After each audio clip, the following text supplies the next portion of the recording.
Hi everybody, Dan Illman, Mike Beer. Nice card at Penn National on Saturday. We're going to cover race number 7, the Penn Oaks. $200,000 is the purse. We're going a mile on the lawn. You can bet it with a DRF Bets account. Very easy sign up. Just go to drf.com/bet.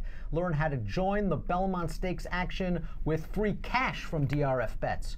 Here's the field for the Penn Oaks. It's going to be a big favorite in this race, Mike Beer, part of the coupled entry. That's the 1A, The Way I Am for trainer Graham Motion. This horse 2-1 on the morning line. I won't be surprised if she goes off shorter. She had a 3-race win streak snap last time out, but it took one of the better 3-year-old turf fillies in the country to do it in Rushing Fall. Yeah, true enough. And you know what? She didn't win that day, but maybe she ran one of the best races of her career. That's what I mean. I thought she really ran well. She's just one of those horses, even as she kept winning after arriving over here. I don't know, I just kept watching her races going, she is pretty good, but man, she gets one good trip after another. How good is she really? She just about won me over last time. I thought that she ran really well to be second best at Rushing Fall. Nice performance on yielding going. We're expecting a little bit of rain at Penn National on Saturday, so it's nice to know that she's got that in her hip pocket, the ability to win over a course with some give in it. Rushing Fall came back and ran one of her better races in her first loss of her career, went second in the Edgewood Stakes with a 91 Beyer speed figure. Timeform US says that The Way I Am might get a little bit of help. The coupled stablemate, the number 1 Classy Dancer, figures to provide the pace. We do see the 1A, The Way I Am, lurking at the back of the pack. Kendrick Carmouche probably instructed to go at least a little fast with Classy Dancer, who is already stakes placed, although last time out really couldn't find much excuse. No, There's a better horse. Yeah, it does sort of feel like that maybe she's just in here to be a pace setter for The Way I Am.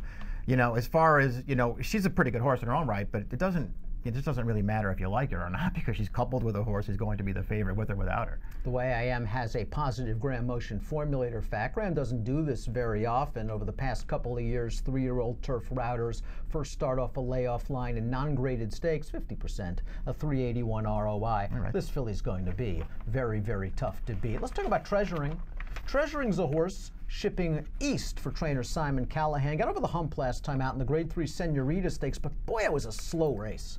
It was a slow race. I felt like she just had all the best of it, sort of with the trip that she got, and it just sort of feels like that trip, it's just not available to her in this race with the entry made of The Way I Am in here. I don't think she's going to wire this field. And then if you start, you know, going back to her other races since she got over here, none of them are terrible. I don't know, they're not going to get it done in this field, I don't think. You're a big fan of Good Things Take Time. A horse on the outside, Joel Rosario has the mount. This horse just missed in the Florida Oaks 2 starts back. You liked her that day at 8-1. That was a heartbreaking loss. In the Appalachian, I didn't think she broke very well from the outside post. She made a big move on the turn in tandem with a horse that flattened out with a really tough trip. Daddy's Legend, Daddy's Legend. Good Things Take Time ran well. The problem is, I don't see her speed. Maybe the rabbit helps her. Yeah, if Classy Dancer's in here just to stretch the field out early, it's obvious it's going to help the favorite, but it's also going to help this horse.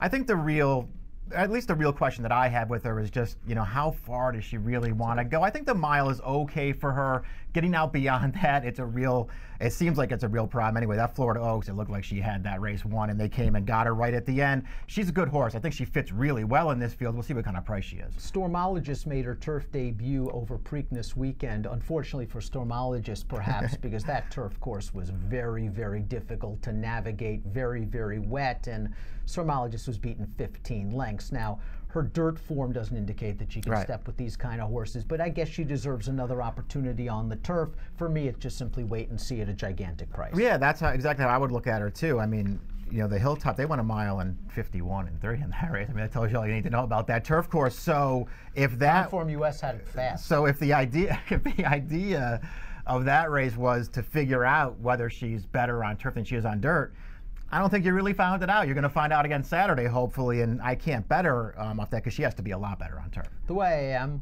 way the horse to beat. Kind of a must-use in any kind of multiple race wagers. We'll take some small shots against, however, as we take a look at our top selections.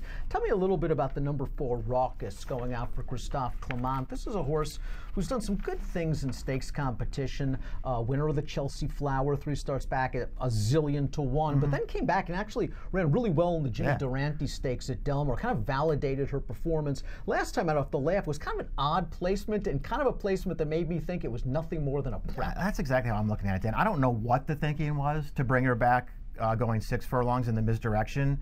And listen, the Misdirection is not a race that overall I loved. I didn't think it was that great, that strong of a race, but I just don't know what she was doing in there. She's not a sprinter. They just took her back at the start of that race. Kendrick Carmouche was riding. He just gave her a 4-wide trip around the track. She tried to race on through the stretch. She caught no one, but she made up a little bit of ground. I think they were prepping her for the next step, and I guess this is the next step for her. She was a good 2-year-old. Her Chelsea Flower, yes, she got a good trip in that race, but she really ran to win it, and she backed that race up really well in the Jimmy Durante, I thought. Got Stormy's Buyer speed figures are moving in the right direction for trainer Mark Casse. Last time out in the Edgewood, she was sitting a nice trip behind what I thought was a pretty solid pace, and it looked like she got shuffled out a little bit entering the turn, had to go around a runner, and she did what Got Stormy does in the stretch. She gets a little unfocused with her lead changes. But all in all, what I like about her is she has more tactical speed perhaps than the Way I Am, more tactical speed perhaps than Raucous, more tactical speed perhaps than Good Things Take Time, and we'll probably get the jump on all 3 of those horses turning into the stretch. Whether she is good enough to win, I don't know, but the price is right, and from a fig standpoint, she's very, very competitive. Yeah, she's really improving with every race. I like that about her as well, and I don't think she's out of this by any stretch of the imagination. I went a different direction. I can see this horse doing well in this race, though. 4, 1, 2, and 6 for Mike. 2, 1A, and 6 for me. In the Penn Oaks, you're going 1A as well. In the Penn Oaks, race number 7 at Penn National on Saturday. One of several stakes races. It's really a nice afternoon/evening of racing. You can bet it with your DRF Bets account. Join the Belmont Stakes action with free cash. We'll find out if Justify takes the Triple Crown. Learn more at drf.com/bet. Approximate post time for the Penn Oaks, 6:40 Eastern. Good luck.